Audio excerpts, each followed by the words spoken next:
Firstly, before I start this video, I just want to apologize for not really being here on, like after my break and whatnot, just like make a video and just dipping again.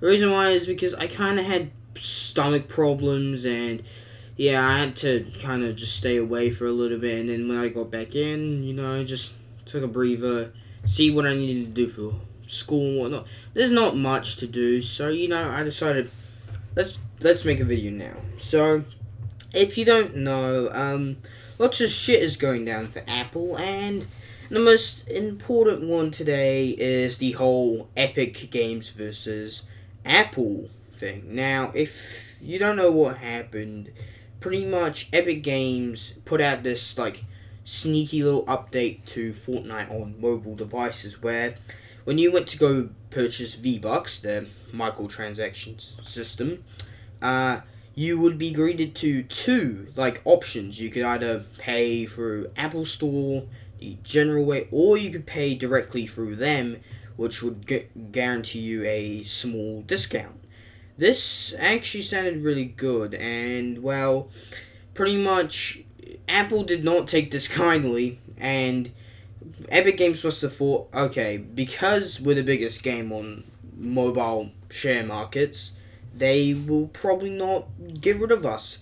But Apple was like, nope. And they got rid of Fortnite, and Google kind of also followed along with that by removing it off the Google Play Store as well now. So a lot of things have gone down now where, Epic Games, they're not having it. Now, the thing is, why did Apple actually do this in the first place? And the reason why Apple actually just took action was like, yeah, no, we're not having you just make money and not giving us, was because, well, exactly that. It was because, well, this new system where they could pay through Epic, Apple wouldn't get any share money of it. So they got pissed. It's because, so on the terms of service, when you want your app to go through the Apple Store, they have to check it and whatnot, and if you have any money that when you earn money, they take 30% of that cut, which is a lot of money, but they are hosting you on their platform, okay? So pretty much they're relying on you to follow these terms of service and getting money through your game. But when Epic did this, they would of course get no money, so they got pretty pissed and they just removed it. So Epic Games did a parody of their most popular ad, which is the 1984 homage ad, which is based off how everyone used I forgot what the name of the computer was, but pretty much it was a Macintosh ad when they were first releasing the very first Macs, and it was based off 1984, and pretty much it was its biggest ad they've ever did, and Epic Games decided, let's parody that by doing our own version where we replaced the dude talking with a Apple talking and whatnot. So they completely changed the ad to fit Fortnite theme, and they changed the text at the end. So I'm gonna play the clip for you guys right now, and you guys can have a look at what this ad is. It's literally just a one-to-one replica of the 1984 original ad. So yeah, let's get into it. Today, we celebrate the anniversary of the Platform Unification Directives. For years, they have given us their songs, their labor, their dreams. In exchange, we have taken our tribute, our profits, our control.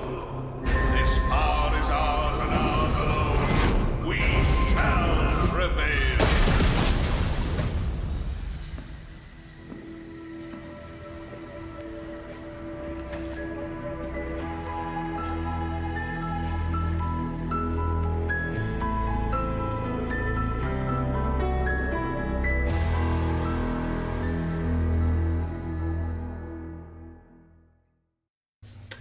Alright, so that was the ad. Pretty much, yeah. So You know, they're now spreading this new fucking hashtag free Fortnite. That's the new hashtag. You know, Melvin's Twitter account is going to be spammed with hashtag free Fortnite everywhere. And there's a lot of bullshit to that, but like, you know, you have to kind of understand it from Apple's perspective of things.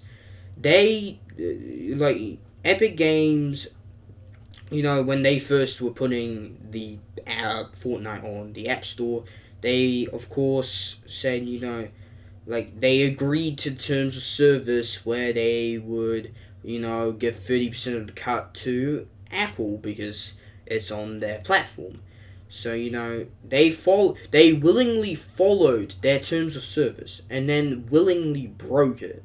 So you kind of have to understand from Apple's perspective of things that, you know, they violated their terms of service because Apple is hosting their product on their, like, app store and whatnot. So it's kind of understandable in a way. But yeah, Google kind of also followed along by also taking down Apple. But yeah, it's just a whole bunch of bullshit and a lot of, like, rambling and whatnot. But pretty much now, Epic Games kind of took it legally, and this is going to court. They have a whole lawsuit document where they're documenting, you know, all this bad shit about Apple and whatnot. And anyone can, if they have evidence against Apple, they can use it, you know, that sort of thing. So this lawsuit is also going to Google, but the problem with Google is that on Android phones, like anything that uses some sort of form of Android, whether it be Galaxies, Huawei, just normal Android phones, anything that uses Android phones has the little, like, you know how Windows has .exe files, Mac has .dmg files, that sort of thing. Android has its own version of that called .apk files, where, yes, it's a little bit unsafe because it could be malware and stuff, but you could do that, and that's actually how you get that's the old way of getting Fortnite, was to go onto the Epic Games site. You could download the Epic Games launcher through an APK, and then you would download Fortnite through that way before they actually got it onto the proper store. So they could just simply continue that. There's no point taking against Google for removing it off their Play Store. Just keep on doing this APK thing because you can do that.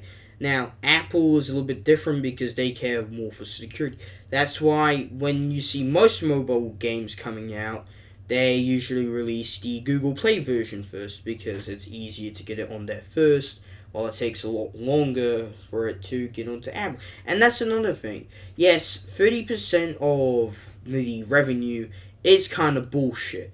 But when they are doing all this effort to make sure it's secure and actually packaging it for the mobile device, you have to kind of think they deserve a little bit of that cut. Also, they are hosting you on that platform. Now, any indie game developer will tell you, yeah, that's bullshit. And I do agree. Indie game developers, I do feel bad for them because they're indie developing. They need as much money as they can, earning from this one singular game, and they're taking it. Now, you can actually hate Apple for doing this sort of thing, but the thing is, if you hate Apple because they take 30% of the cut, that means you should also hate Valve, Sony, Microsoft, Google, or Epic itself. All these other, like, platforms do this thing where they take a cut of the money, of the revenue coming to the developer. Steam does it. Sony does it. You know, they all have to do it because they need revenue to actually make a profit off you hosting the game on there. That's how it works. They earn at least 30%. That's the highest I've seen, but you know, they earn a little bit of that money because they need the revenue. Most companies do that. Not most, probably every company does it because they need revenue. And it doesn't matter what percentage, all companies do this. So if you hate Apple because they take 30% of the cut, you hate probably every company that does this sort of thing. And I actually mean every company. Now, whose side am I on? I don't know. Because, I don't know. It's just kind of a whole dumb situation.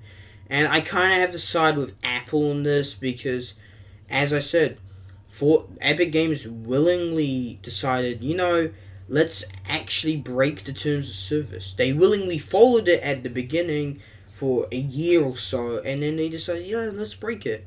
So I can kind of understand. But, that's just my opinion. What's your guys' opinion? I will see you guys later in the next video. Goodbye.